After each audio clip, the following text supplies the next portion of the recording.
Cholera, czy to Freddy Fazbear? I'm the other king. Helikopter, helikopter!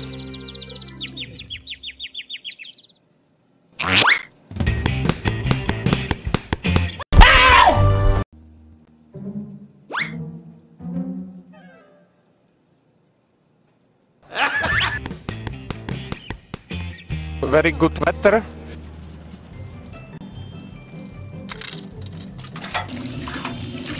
Stop it. Get some help.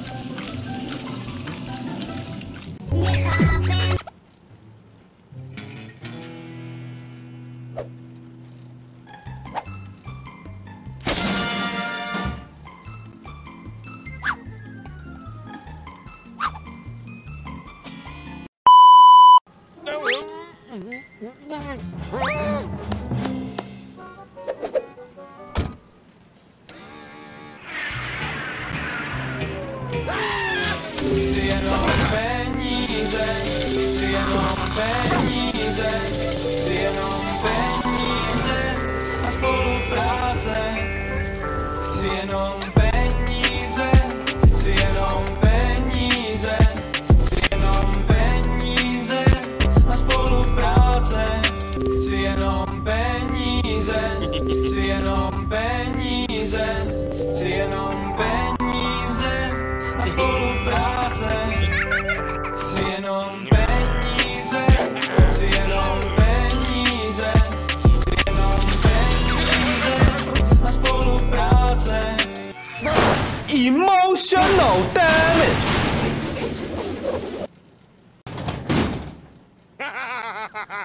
A teď bude deštivý. Déšť se vyskytne na většině našeho území. Black Friday je tady! Kup třeba Oblečení, pálky, perky, náušnici, televize a luxusní, zlatý kruhy, nebo kabelku, nebo boty.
Takže ahoj klidně a melonkové, já vás vítám u dalšího nového halu. Tentokrát je to hal z HMK a ptáte se, proč mám tak malou prostě taštičku. Já jsem nešla do HMK z toho důvodu, že bych si chtěla koupit oblečení, kabelku nebo boty. Jo, já jsem byla ve Zlatnictví, ale když jsme s Honzíkem, s mým snoubencem, viděli ty ceny těch šperků, tak jsme se chytali za hlavu a říkali jsme, Ježiši Kriste, to jsou pálky, proč za ty náušnice chtějí tak strašné ceny? A pak mě napadlo, říkám Honzíkovi, hele Honzi, jdeme sem do HMK v Paládiu obchodáku, jdeme sem do HMK, tam mají vlastně i šperky u pokladny. No a já jsem se jako radila s Honzou, já jsem neviděla, jaký prostě hezký a hlavně ty náušnice, teď dávejte pozor, ty náušnice jsem si koupila kvůli mojí druhé práci, co mám normálně na smlouvu, organizace Red Face, protože jak podnikáme ty akce, kde jsou i osobnosti, jako celebrity, kde jsou i bulváry, televize a tak jsem chtěla nějak luxusně vypadat. No a normálně to mě taky úplně dostalo. My všichni víme, že chlapi nesnáší, co se týká obchodu, jako oblečení, boty a takhle. Ale můj chlap, no já jsem úplně čuměla, jako čumělo tam spoustu lidí, co si budem. Všichni si říkali, jako, že cože? Já jsem tam někoho slyšela, že to říkal, cože, on jí radí šperky?